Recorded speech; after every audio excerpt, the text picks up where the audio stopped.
Warning: our YouTube channel and its videos may contain scenes, language, and content that may not be appropriate for all audiences.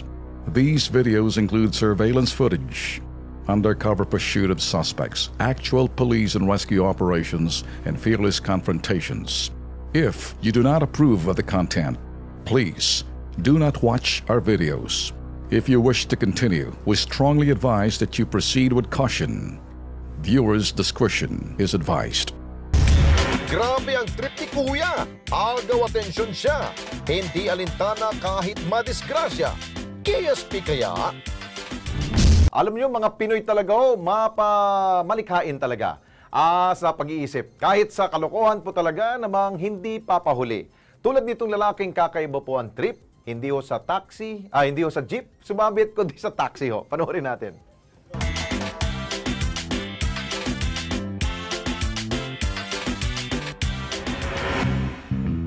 Sa kuha ng cellphone video na nag-viral sa social media, bidang-bida ang kakengkuyan ng isang lalaki na nakasabit sa likuran ng isang taxi.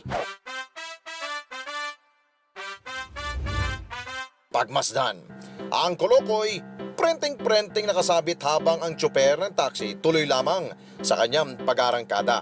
Ang kanyang dalawang paa nakatungtong lamang sa tambutso at hindi niya alintana ang kanyang pwedeng sapitin kapag nabaklas ang kanyang tinutuntungan.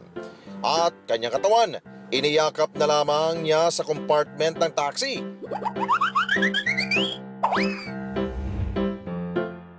Ang tsoper ng taxi at ang kanyang sabit na makulit, mga walang pakialam sa disgrasya na kanilang pwedeng sapitin.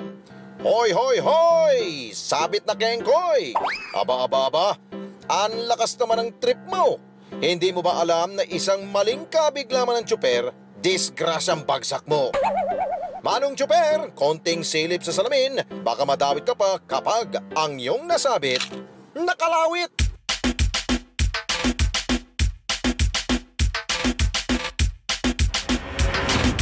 Mukhang layo ng biyahe nila, no? Hindi pa rin napansin ng driver. Ano ba sila?